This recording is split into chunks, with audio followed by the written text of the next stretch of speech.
Welcome to this video on serving in Sunday children's groups. This is one of our units from a larger Training for Children's Ministry course.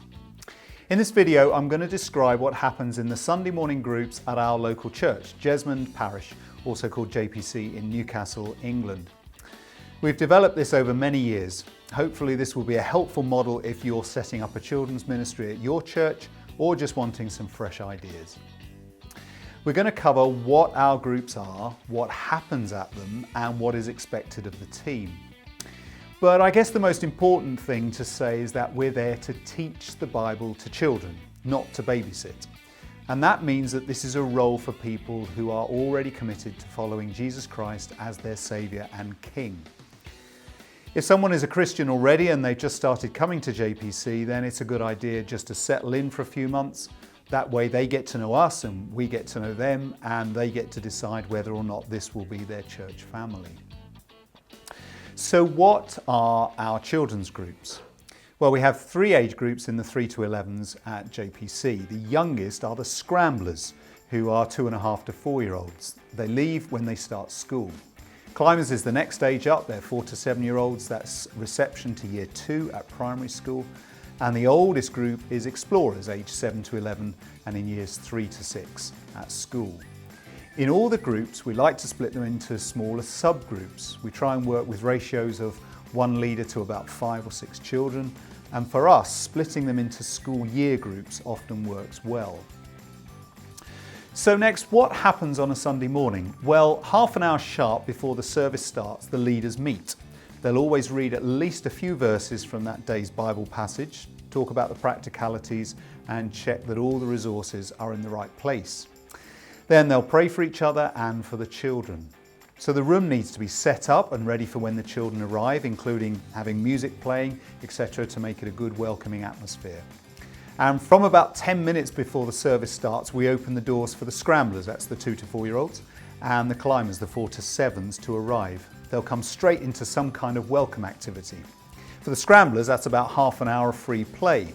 So the leaders play with the children, or read books, or help solve little disputes about who gets to play with the ride-on plastic truck, for example. For Climbers, they've normally got some kind of creative activity to do when they arrive. That's a great time to ask the children about their week at school, etc. Meanwhile, the Explorers, the 7 to 11s, spend their first 10 minutes in church. When they arrive in the main hall, they chat with their leaders on their team rugs. Then they play 1 or 2 mad games before going upstairs for the main Bible-centered part of the session. Now, all of the groups are centered on Bible teaching. As I said before, we're not there to babysit, although what we do obviously does allow parents to get into the church service knowing that their children are being well cared for. For the Scramblers, the Bible talk is quite short, under 5 minutes. So we work on the general principle that talks are about 1 minute per year of their age. They'll pray as well and maybe learn a simple memory verse. They'll also do some singing and some kind of craft activity as well, just before their parents arrive, which is just after the service finishes.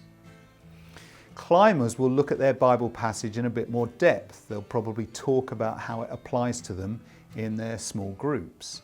Then, like Scramblers, they'll pray, they'll sing, maybe do a memory verse and games or craft before walking back across to church to be collected. And although the Explorers have the shortest session, they also have a meatier talk that's about 8 to 10 minutes long to really get stuck into what the Bible is teaching and how it applies to them personally. So that's what happens on a Sunday for the children. But what is expected of the team? Well, each group has a team leader, and the teams range in experience from complete beginners to some who have had their own children and have been serving for many years. For almost all the leaders, we ask them to commit to serving on 3 Sundays out of 4 during term time. So usually that means that the monthly family service is their week off. During school holidays, we ask wherever possible for just one of the regular leaders to lead. That then makes it much easier for congregation members who don't serve in the regular teams to volunteer, knowing that there'll be a leader there who knows the children, knows the routines, knows where the resources are, etc. So the total is about 32 Sundays a year. There's also a planning meeting once a term, and very occasionally a one-off special, like for example a Christmas party, or the big one is the Explorers Weekend Away in May. And we ask folks to commit to 1 year at a time. The big benefits of serving so regularly in these groups are that we get to know the children and their families much quicker, and our skills also develop much more quickly. And we obviously ask people to take their fair share of responsibility for parts of the sessions, but we wouldn't ask them to do a Bible talk in the first week on the team. So we offer quite a bit of training as well. Everyone who's new to the team is invited to an introductory training evening at the beginning of the school year. That's just one night. We look at things like why we're here, doing our first Bible talk, behaviour management and child protection issues. Then we do little training spots also in our termly planning meetings. And please use this training course in your church. That's why we've made it. They're there to supplement what you already might be doing. I'd recommend watching the units preparing a Bible talk, understanding the meaning of a passage and keeping children safe during your introductory training evening, and then maybe working through the rest in the termly leaders meetings or getting your leaders to watch them at home. So there you go. I think children's ministry is the most important thing that any Christian could be involved with, but then I'm bound to say that. Jesus calls us to go and make disciples, and that's what we're there for on a Sunday morning.